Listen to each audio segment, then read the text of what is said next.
서울의 대형 산부인과의 신생아실.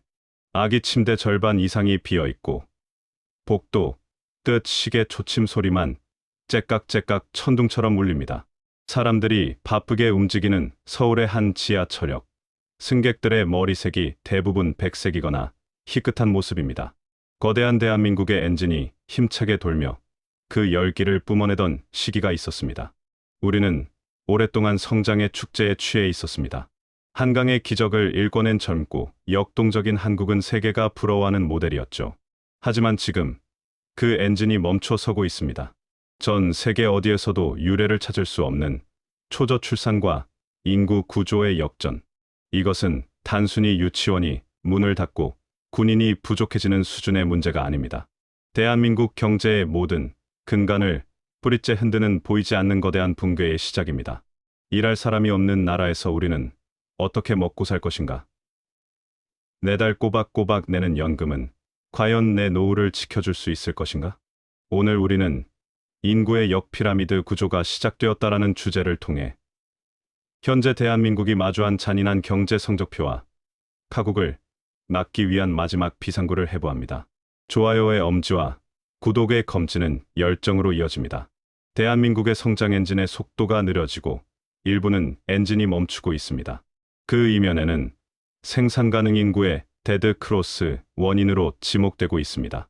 지방의 한 산업단지 내의 공장 라인은 돌아가고 있지만 작업자들의 평균 연령은 50대를 훌쩍 넘겼습니다.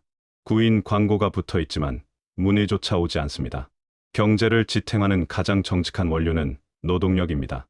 하지만 대한민국의 생산 연령 인구인 15세에서 64세의 수는 이미 2019년을 정점으로 내리막길을 걷고 있습니다.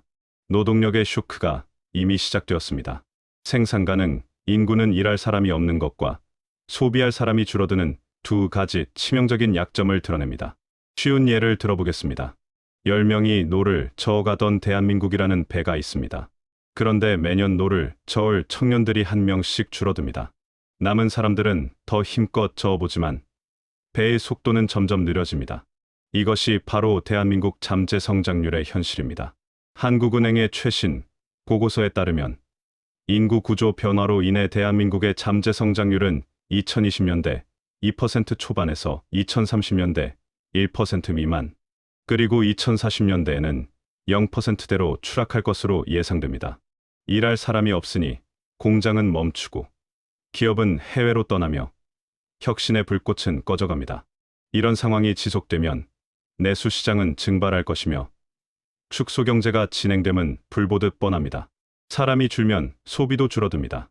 아이들이 쓰던 기저귀보다 성인용 기저귀가 더 많이 팔리는 나라는 이제 농담이 아닌 현실입니다. 골목상권의 비극이 지금 눈앞에 펼쳐지고 있습니다. 학교 앞 분식집은 요양원으로, 유모차 매장은 전동 휠체어 대리점으로 바뀝니다. 소비할 사람이 사라지니 내수 시장은 쪼그라들고, 이는 자영업자의 몰락과 기업의 실적 악화로 이어지는 거대한 악순환의 고리를 만듭니다.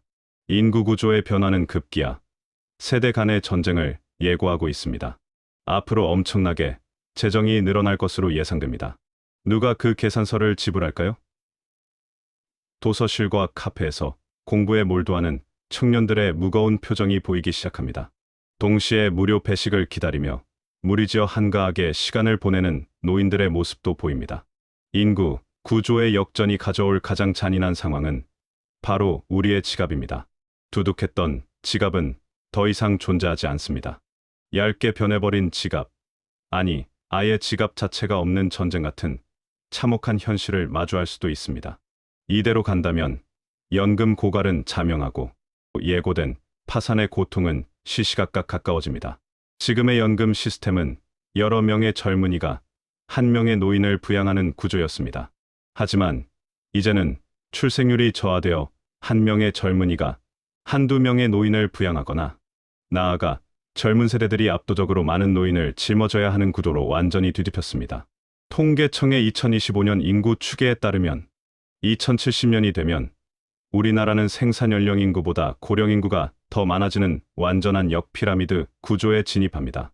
현재는 청년 5명이 노인 1명을 부양하지만 미래에는 청년 한 명이 노인 한 명을 독박 부양해야 합니다.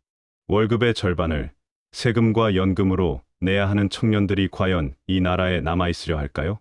지금 진행되고 있는 상황을 데이터로 분석하면 노인 부양비가 급격히 올라갈 것이고 이로 인해 사회적 내전이 발생할 가능성이 훨씬 높아지고 있습니다. 안일하게 생각하는 사람들은 말합니다. 국가가 어떻게든 해결해주지 않을까요? 물론 국가가 이를 수습하려고 애쓰겠지요. 하지만 현실적 상황이 빚어내는 엄청난 파도를 막아내기에는 역부족입니다. 국가는 세금으로 움직입니다. 일하는 청년이 줄면 세금은 덜 거치는데 모인 의료비와 복지비는 기하급수적으로 불어납니다.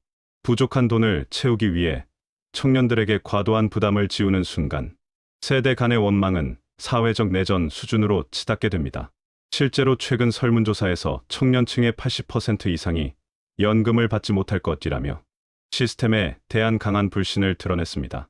대한민국이 축소사회가 되는 것은 이제 당연하게 받아들여야 합니다. 지금부터 생존을 위한 대전환을 준비해야 합니다. 과연 축소사회의 비상구는 없는 것일까요? 이런 장면을 떠올려 봅니다. 로봇이 치킨을 튀기고 서빙하는 식당이 보입니다. AI가 노인의 건강 상태를 24시간 모니터링하는 스마트 홈케어가 보편화된 모습이 비춰집니다. 그리고 한국에 관심 있는 외국인 전문 인력들이 한국어 수업에 열중하는 장면도 보여집니다. 물론 희망적인 모습입니다. 어쩌면 이런 상황이 펼쳐지는 미래가 우리에게 해답을 줄지도 모릅니다. 현재의 세대와 미래의 세대가 파멸행 기차에 오르는 것을 막을 방법을 찾아야 합니다. 우리는 이제 과거의 성공 방식이 아닌 축소 사회에 최적화된 대전환을 시작해야 합니다. 첫 번째 솔루션은 생산성의 혁명을 일으키는 것입니다. 인간만이 아니라 AI와 로봇이 함께 일하는 사회를 체계적이고 재빠르게 구축해야 합니다. 인간 노동자가 줄어든다면 그 자리를 AI와 자동화 기술이 채워야 합니다. 단순히 보조 수단이 아니라 산업 전체를 무인화 인프라로 재편해야 합니다.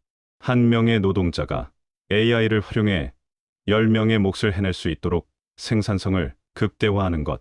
그것이 0% 성장률을 방어할 유일한 방패입니다. 두 번째 솔루션은 이민과 시니어 노동력의 재정의를 통해 가능한 속히 바람직한 방향으로 진행되어야 합니다. 단순한 외국인 일손 돕기를 넘어 우수한 해외 인재들이 한국에 정착해 세금을 내는 이민 국가로의 체질 개선이 시급합니다. 또한 60대와 70대를 부양 대상이 아닌 숙련된 노동공급원으로 재정의하여 정년 연장과 유연 근무제를 전면 도입해야 합니다. 세 번째 솔루션은 자산의 탈환국과 글로벌 분산 전략입니다. 이미 일부에서는 발빠르게 시작되었지만 더 포괄적으로 준비하여 실천해야 하고 개개인의 생존 차원에서 분산 전략을 취해야 합니다. 대한민국 경제의 성장이 멈춘다는 것은 국내 자산의 가치 상승도 멈춘다는 뜻입니다. 여기서 개인의 선택이 중요한 역할을 합니다. 내 지갑을 지키려면 국내 부동산이나 원화 주식에만 올인해서는 안 됩니다. 인구가 성장하고 활력이 넘치는 글로벌 시장으로 자산을 분산해야 합니다. 대한민국의 인구 리스크를 글로벌 수익으로 방어하는 지혜가 필요합니다. 현재의 극단적인 0.7명대의 출산율 수치에 비명만 질러서는 안 됩니다. 5천만의 결단이 필요한 시기입니다. 공식적으로 2024년 합계 출산율은 0.74명입니다. 정부와 지자체의 노력으로 2025년도에 조금 상승하긴 했지만 여전히 턱없이 부족한 수치입니다. 현재의 출산율은 대한민국이 우리에게 보내는 마지막 경고장입니다. 인구 구조의 역전은 피할 수 없는 소나기일지도 모릅니다. 하지만 그 안에서 우리가 노동의 정의를 다시 쓰고 기술로 공백을 메우며 세대 간의 대타협을 이뤄낸다면 0% 성장의 늪은 새로운 도약의 발판이 될 수 있습니다. 아이의 울음소리가 사라진 자리를 절망으로 채울 것인가? 아니면 새로운 혁신의 소리로 채울 것인가? 대한민국 축소사회의 골든타임. 이제 시계는 움직이기 시작했습니다. 인구 역피라미드 구조에 진입한 지금 당신의 노후는 안녕하십니까?